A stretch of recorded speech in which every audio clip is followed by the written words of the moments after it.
Hello, connectors. Good evening, and welcome to another episode of Connecting Through Faith, the podcast where we bring a perspective of faith to the conversation of the day. I am super excited about this. Our first episode was amazing, and this episode, I have the amazing, the incomparable Reverend Dr. Wendy von Courter, who will be connecting with us and just sharing her journey. I am beyond thrilled and just elated to invite Wendy to open a little bit of her world to us and to share with us how her faith inspires her to show up in these times. The conversation is so great that we're gonna have to do this in two parts because why not? It's just not possible to have someone as amazing as Reverend Wendy and get it done in 30 minutes. So we're gonna have to have a two-part. So this is a 2-for-1 special, a two-part series, this episode. Without further ado, I will get right into it. It's time for the plug.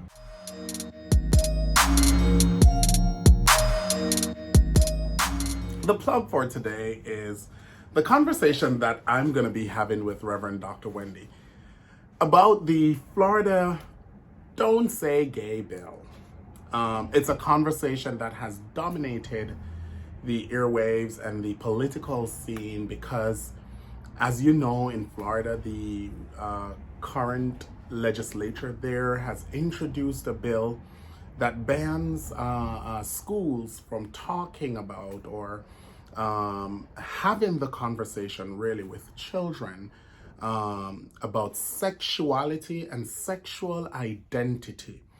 The bill was signed into law, and Disney, the great Disney, came out in opposition of the bill. And the new dominating factor of that conversation is that the legislature there, because Disney came out against the bill, the legislature there decided to remove Disney's special status that they have. And so that could mean a lot of things. But as always, Connecting Through Faith is not necessarily zeroed in or focused on that conversation. We try to speak to the bigger picture. Now, I come to you from the Christian faith. I believe I've said that on our first episode, and I will say that many more times throughout the run of this podcast. I come to you from the Christian faith. Specifically, I serve as a Baptist, an ordained Baptist preacher. I'm from Jamaica, conservative Jamaica. I first got licensed and called to the ministry in the Baptist denomination back home in Jamaica. And after I got a little bit older and I felt like the Baptist church was just a little too quiet for me, I found a non-denominational ministry. And that's where I grew and flourished into what I believe I was called, the spiritual direction that I was called in.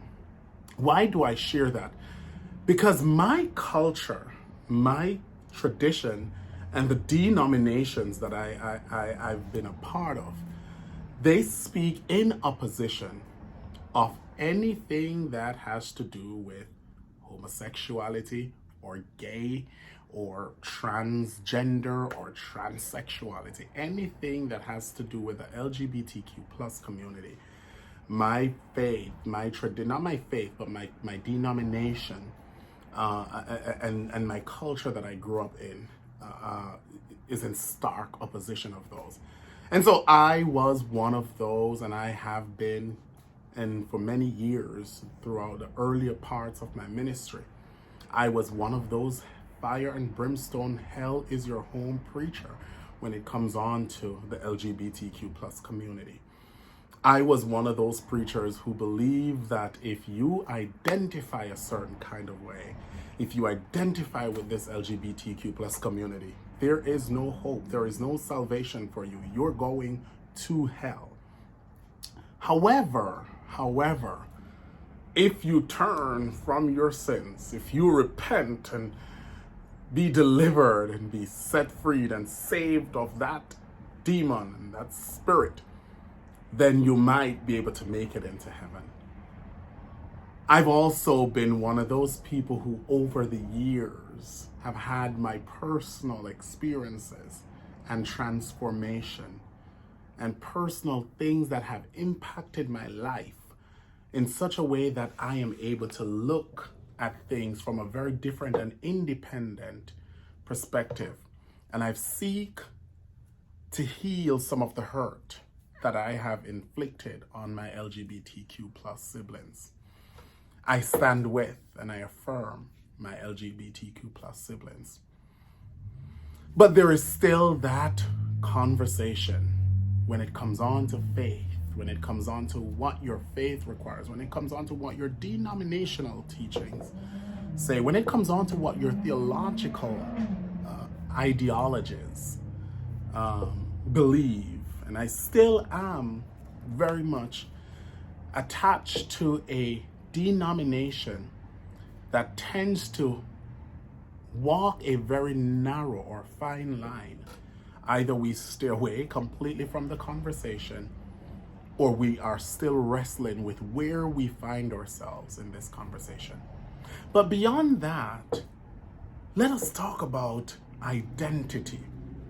Because as I've said before, and the reason for this podcast is to give a wider perspective, broader perspective as to the things that we're talking about and how they're impacting others.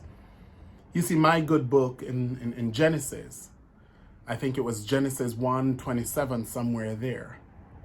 It says, God created mankind, humankind, in God's image. And in God's image did God create them. And God created them male and female. And God blessed them. God created humankind in God's image. It means that each of us were created in the image of God. It means that each of us were not just created in the image of God, but that the love of God is within us. God is love, and God is everywhere. And so if God is love, and God is everywhere, it means that love is everywhere. So when we talk about don't say gay, don't have conversation with children about sexuality and sexual identity, what then are we saying?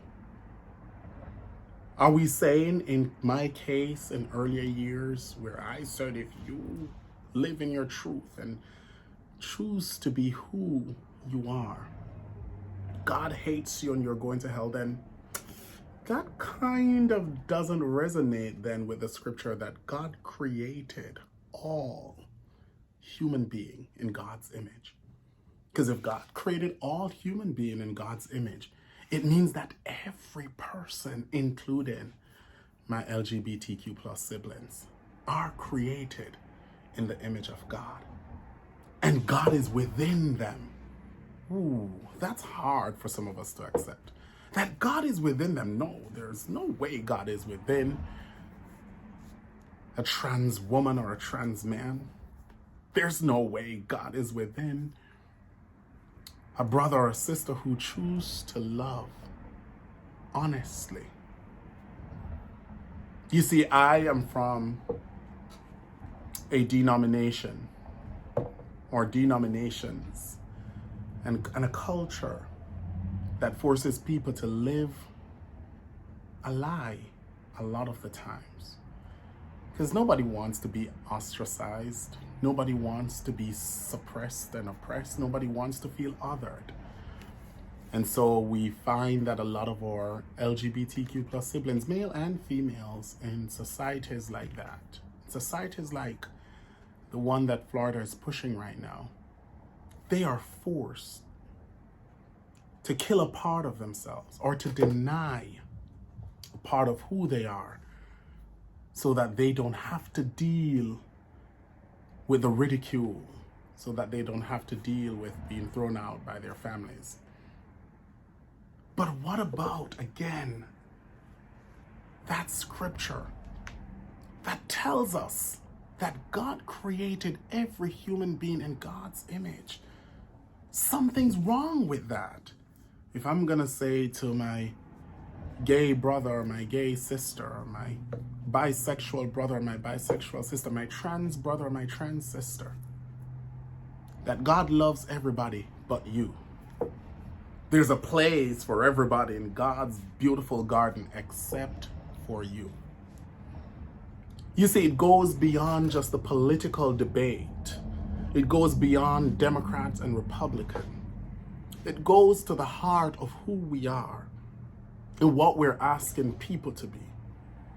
But I also speak as a black man who not very long ago was considered 3/5 human being.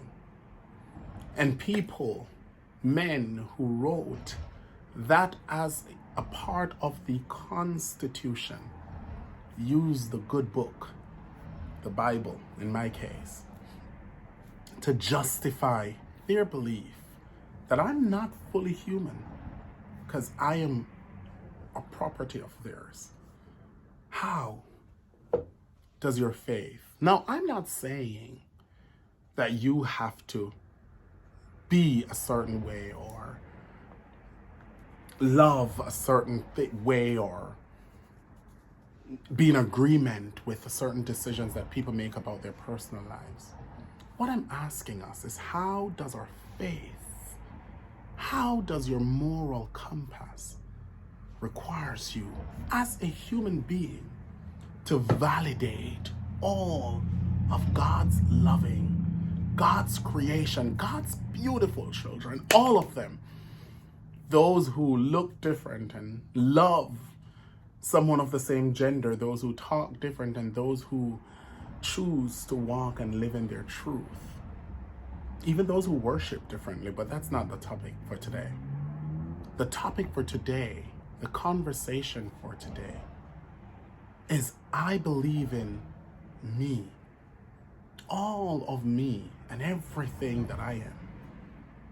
Do I share that same belief in somebody else who chooses to be their authentic self? I am beyond excited to bring to the conversation the Reverend Dr. Wendy von Courter, who is gonna just educate us from her faith tradition and her perspective. My plug for today is I believe in me. Does your faith call upon you to believe in all of God's creation? I just can't wait to get into this conversation. So on the other side of this, I am gonna welcome the Reverend Dr. Wendy von Courter.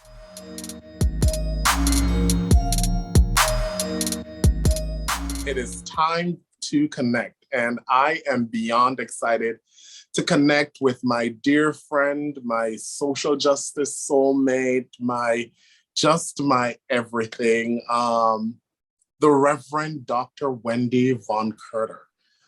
Just an amazing, amazing woman, human being, and person that I am excited to have you guys meet. And Reverend Wendy's here, so let's connect with Reverend Wendy. Dear friend, beloved, how are you? How are you? I'm better now.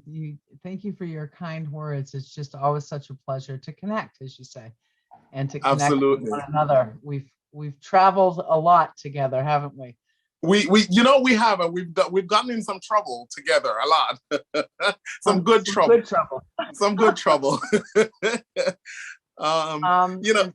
Sadly, in this world, I know we'll be getting into more together. And I personally can't wait. Tell us, if you don't mind, Reverend Wendy, and I call you just Wendy because we are, that's where we are. Yeah. You and I, we've done a lot of work together. We have supped together. We have, I vacationed at your home. We've thrown acts together. But we've also traveled for justice. When I think of the time we've spent together, in addition to those beautiful times where we've come to know each other better, really our friendship our relationship was just forged in those moments of good trouble. Yeah. Those moments of coming together around Black Lives Matter, around immigration rights, and certainly near and dear to my heart, LGBTQIA rights. So the two images that come to mind most when I think about our journey together were being down in DC that October when the Supreme Court was going to rule in ways that would harm all of us. And also when we trekked, over 80 miles, because we did take that one wrong turn, carrying that child-sized coffin. I see, I've actually got a picture of it, if I can do my hand right. So you're here. Yep, you're there. No, you were pointing the right way. The picture there. You're literally pointing at it. And then over there, we've got the stole. We You and I do. both have that stole, don't we? And it's been in the middle of good trouble. We do, and I'll say this since you brought my attention to it. Right next to that picture of that child-sized coffin that we carried for over 80 miles, there's a picture of a young man there, right? I can't. It's hard to do this backwards. But you're doing it. You're literally. Yeah, beloved Shay. Beloved Shay, and for those who do not know, Shay is my son. So just seeing that picture in your study with you, it means so much more to me than you would know. And we are on Connecting Through Faith, and I've invited my guests to connect with Wendy. But it's our initial connection happened in such a magnificent way and unplanned, just very organic way. And we were at a faith event, right? Right. Do you remember our first would you mind sharing just a little bit of that? Faith in Action. And Shay was there too, wasn't he? Yes. Oh my gosh.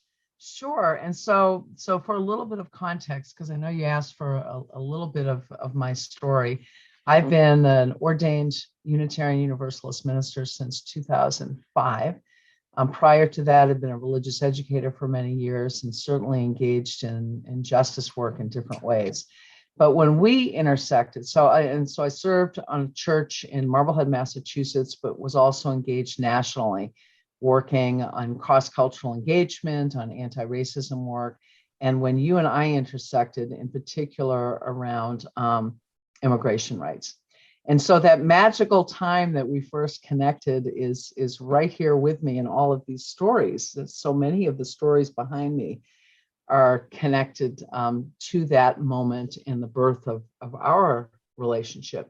And so that moment was it Michael Ray Matthews? It was. Who came to talk about visioning. And this was for ECHO, which is a Faith in Action delegation on the North Shore of Massachusetts, connected with the Massachusetts larger effort and also nationally. And the question was, where do we go from here? And the from here was the election of, what was that awful year, Andre? 2016. It's like I just want to, remove that year, and yet here we are, still in it, right? And that's somewhat of a surprise to me, and perhaps it shouldn't be. But at any rate, we had met then, and the question was, where do we go from here in this visioning retreat with other clergy? And so we were quite. Frankly, I think we were kind of thrown into a group. It wasn't a group by choice, although there were all good people in the room. And we were thrown into a group, and I think given 5 minutes to come up with what would be your very brief sermon, right? Your homilini, the first 5 minutes of it or something like that. In these times, what would be the message? And the call, I think the call to action. And so my memory of you, Andre, is that you shared a story that was near and dear to your heart. I'll let you share what it was, but I got volunteered to okay, you will be our spokesperson. Voluntold. Voluntold. I was voluntold. I don't think there was a lot of choice, but I do believe I consented with a smile and said, all right, I'll go do it. I'll take one for the team. And as I was walking over to do it, I turned quickly, or maybe it was even before I walked over, and said, may I use that story? Mm-hmm. Because it was so precious. And there was something, I think, in that moment between the two of us, amidst all of these people, there was an intimacy about that was faith-based. We were both rooted in our faith. That's why we were there, but also rooted in the belief that we can do something about this world. Yeah. And it was like you handed me, I asked for permission and you handed me this most sacred gift. And from there, we continued to journey, including the long walk for justice, and including the very public moments, but also the very private moments where it was just somebody needs to show up in that ICE office because it will make a difference. Who are the clergy? Somebody needs to come and speak at this. Who are the clergy? Somebody needs to come do this thing. And what I value about our relationship is that, when we can, because we can't always say yes, but when we can, we're both tend to find ourselves in those places together. Yeah. And we are surely better together. Yeah. That was a long answer to your question, dear one. No, I think that's perfect. I'll say this. I've thought about that moment ever since that moment happened. And I don't think I would have permitted anyone to share that story, to use that story. There was an instant bond and trust, I believe, that just brought us together in that moment. It was, and I'll share the story briefly, right after the election of the 40, whatever number he was president. And my son, I came home the morning after the election, and my son was crying bitterly. I was doing my residency at the time in my doctoral program, and so I worked overnight that night. And my son came, and I came home the morning, and my son was weeping bitterly. And he said, "Daddy, you lied to me, because you told me that America would never allow this to happen." He said, "What's going to happen to my Latinx friends?" And he didn't use the word Latinx because at the time, I think he was 13 or something. He used the word Spanish. He said, "What's going to happen to my Spanish friends?" He said, "What's going to happen to my gay friends? You promised me, Daddy. You told me that America would never let this happen. You lied to me, and you have to fix this." Yeah.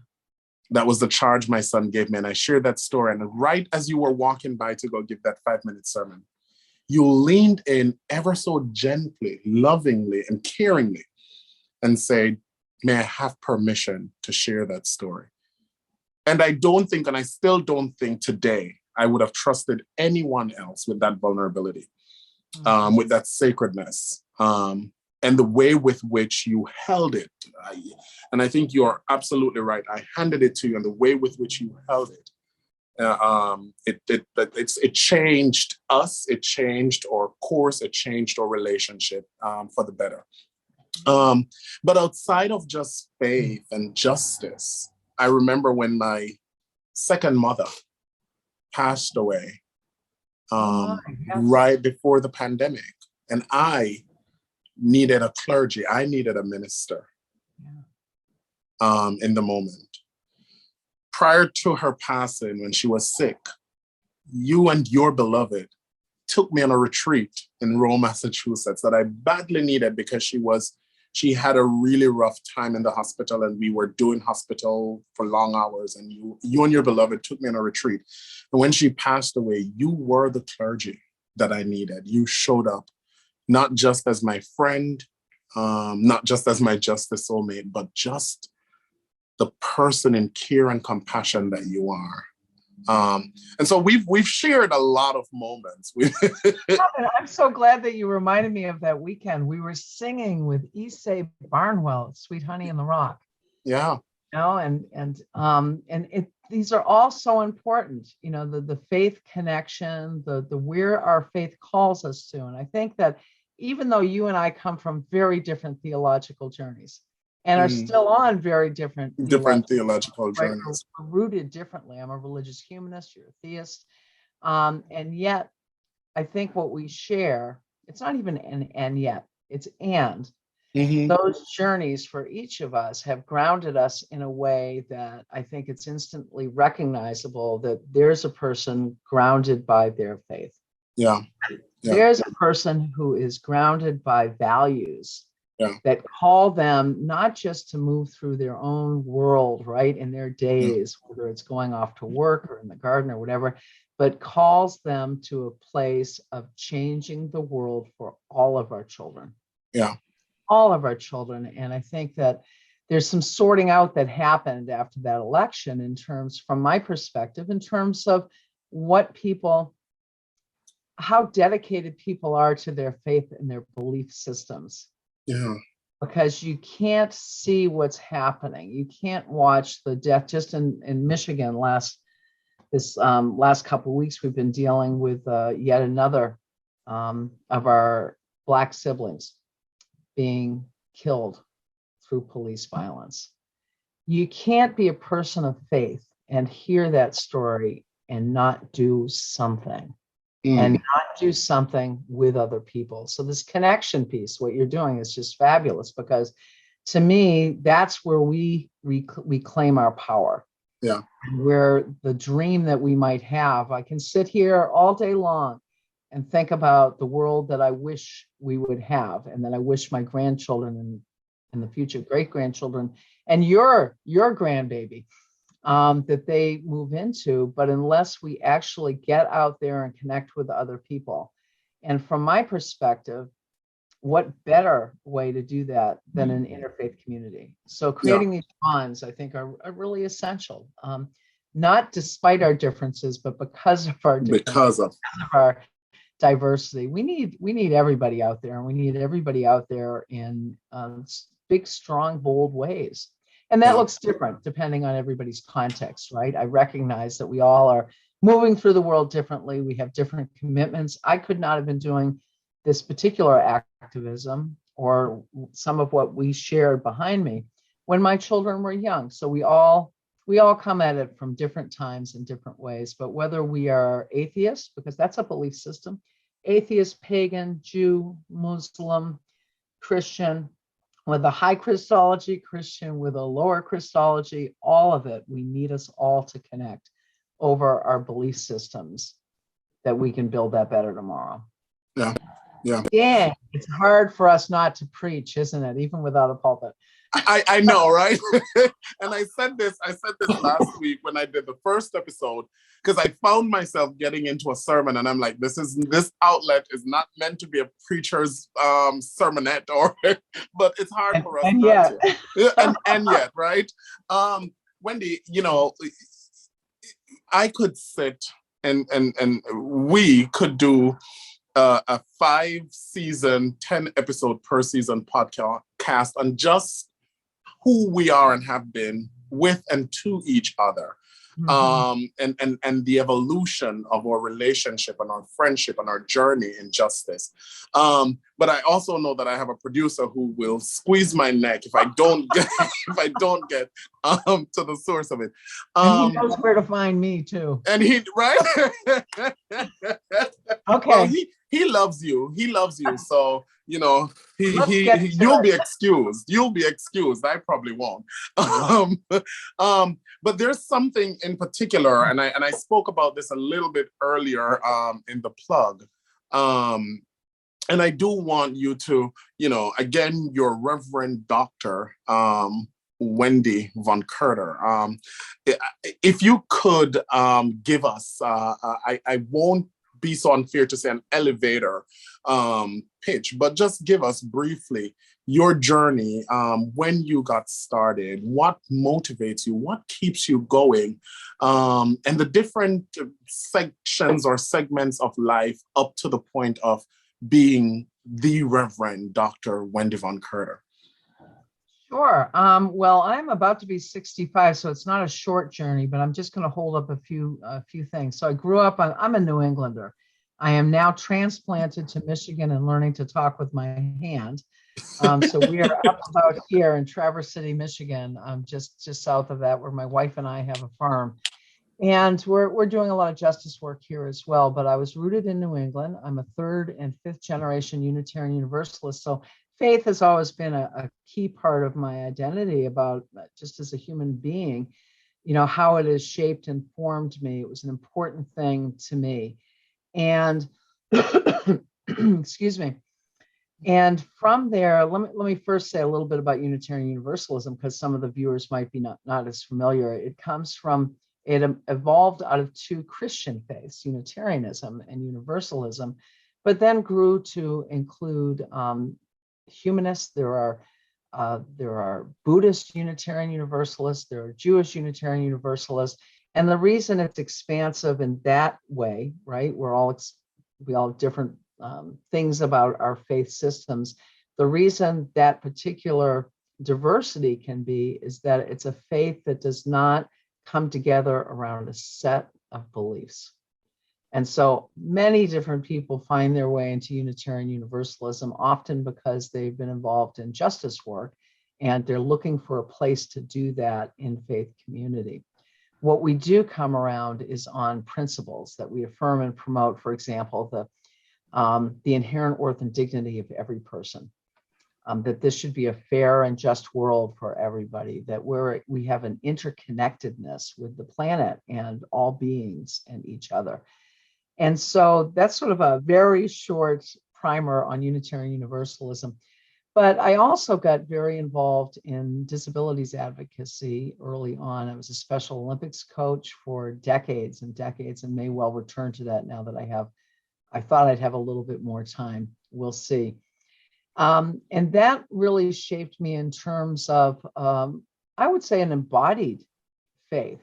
I realized in retrospect, right, many years later, that I can look back and say, dang, that was exactly what delivered me to that community was the Girl Scouts, because that's how we first volunteered with that community, but also my faith in terms of, we all move through the world differently and we all deserve dignity and each other's attention.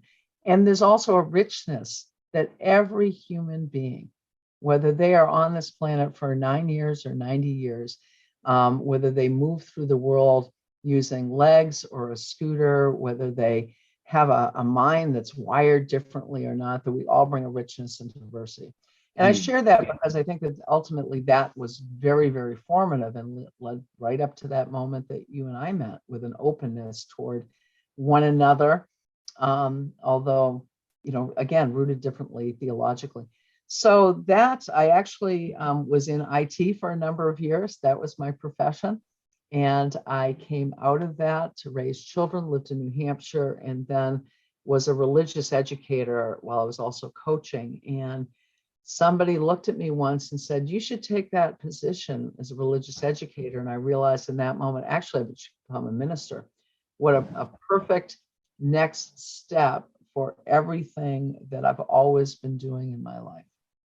Volunteering in the school systems in Dorchester. I mean, all of the different things, the Special Olympics, came together in that moment. And so I share that not to say, oh, isn't this an interesting journey? I share that to say that the power of faith, and again, whether you are not affiliated with a formal religious body, whether you're just connected with your own beliefs about the world and about why we're here and why we die, all of those ultimate questions, right, that every religion addresses and engages in some way, but so do people who just, their church is going for hikes every day and or volunteering in this way or that way, people who do a lot of cross-cultural engagement. We all have belief systems, and I'm a firm believer that when we keep those close to us and challenge ourselves, whether we're living into those or not, that's what's key. Yeah. So fast forward, ordination in 2005, called to the Marblehead Church, the Unitarian Church there in Marblehead, Massachusetts, served there for 14 years and retired from that position in 2020. and came here to live with my wife. We were married in 2015, and we live here now on a farm and engage in a lot of work around voter suppression, anti-voter suppression. I should be clear about that. And engaged in anti-racism work, embodied anti-racism work, and water protection. So let me just put a period right there and to say, and another thread, so two other threads. One is a commitment to civil disobedience. As Andre knows, I've spent a lot of time in handcuffs, and that started in 2010 when I responded to a national call for clergy to come and protest Sheriff Joe Arpaio, and bigger than Sheriff Joe, but that was the most central figure in it, the profiling that was already been happening for many, many years. Anyone who's Black or brown traveling through or living, because that's where they had lived for generations. Right. Arizona. Arizona was picked as sort of a test lab for a lot of the racist profiling and taking ethnic studies out of the schools and all of that we then saw happen in other parts of the country. And it was selected very intentionally because of the number of white nationalist groups and other hate groups that were already operating in Arizona. So that was another thread, my commitment and realization that I carry a lot of privilege. Andre and I have done anti-racism trainings together and shared the story of what happens when very white clergy of a certain age, clergy card, but the most important word in that being white, me, gets stopped by the police in the same geographical territory that Andre gets stopped. I get told, ma'am, we just need you to slow down. And hey, here's my personal email address. Just send me a copy of your registration sometime in the next week. Where Andre, stopped by the same authorities, right, the same geographic location, and gets thrown to the ground, gets called boy, gets harmed in front of his child and family, and has a car towed.